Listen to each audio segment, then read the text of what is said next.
ఒక సినిమా కేవలం కథ కాదు, అది ఒక భావోద్వేగం, ఒక సామ్రాజ్యం, ఒక చరిత్ర. బాహుబలి అనే పేరు చెప్పగానే గుండెల్లో ఒక జోష్, కళ్ల ముందు మాహిష్మతి రాజ్యం కదలాడుతాయి. 2015 జూలై 10న విడుదలైన బాహుబలి ది బిగినింగ్ ఒక విజువల్ వండర్ గా అభిమానుల గుండెల్లో నిలిచిపోతుంది. భారతీయ సినిమా స్థాయిని ప్రపంచవ్యాప్తంగా చాటిన ఒక అద్భుత కావ్యంగా బాహుబలి నిలిచింది. నేటితో ఈ ఎపిక్ చిత్రం 10 సంవత్సరాలను పూర్తి చేసుకుంది.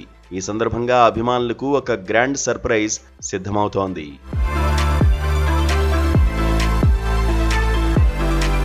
ఎస్ఎస్ రాజమౌళి దర్శకత్వంలో ఆర్కా మీడియా బ్యానర్ పై శోభు యార్లగడ్డ, దేవినేని ప్రసాద్ నిర్మాతలుగా, కె రాఘవేంద్రరావు సమర్పకుడిగా రూపొందిన ఈ చిత్రం 125 కోట్ల భారీ బడ్జెట్ తో ఒక సినిమాటిక్ వండర్ గా నిలిచింది.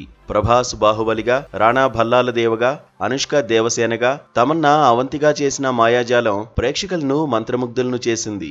ఎంఎం కీరవాణి సంగీతం, సెంధిల్ కుమార్ సినిమాటోగ్రఫీ, సాబు సిరిల్ ప్రొడక్షన్ డిజైన్లు ఈ చిత్రాన్ని ఒక విజువల్ ఫీస్ట్ గా మార్చాయి. అప్పట్లో 650 కోట్ల వరల్డ్ వైడ్ కలెక్షన్స్ సాధించి బాహుబలి ఇండియా వైడ్ గా అన్ని సినిమా రికార్డులను బద్దలుకొట్టింది. తెలుగు సినిమా ఇండస్ట్రీని బాహుబలికి ముందు, బాహుబలికి తర్వాత అనే 2 యుగాలుగా విభజించిన ఈ చిత్రం పాన్ ఇండియా సినిమాల ట్రెండ్ కు బీజం వేసింది. ఈ రోజు మన స్టార్ హీరోలందరూ పాన్ ఇండియా స్థాయిలో సినిమాలు చేయడానికి బాహుబలి ఒక బలమైన స్ఫూర్తి. ఇప్పుడు అక్టోబర్ 31, 2025న బాహుబలి ది ఎపిక్ పేరుతో 2 భాగాలను ఒకే చిత్రంగా రిలీజ్ చేయనున్నారు. మాహిష్మతి సామ్రాజ్యం మళ్లీ పెద్ద తెరపై సజీవంగా కనిపించనుంది. ఈ రిలీజ్ కోసం అభిమానులు ఎంతో ఆసక్తిగా ఎదురుచూస్తున్నారు.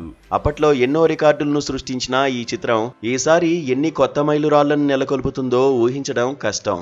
కట్టప్ప బాహుబలిని చంపాడు అనే ప్రశ్నతో ప్రపంచాన్ని ఊపేసిన ఈ సినిమా మనల్ని మళ్లీ ఆ మాయాజాలంలోకి తీసుకువెళ్లడానికి సిద్ధంగా ఉంది. ఈ రిలీజ్ తో ప్రేక్షకులు మరోసారి మాహిష్మతి సామ్రాజ్యంలో విహరించడానికి సిద్ధం అవబోతున్నారు.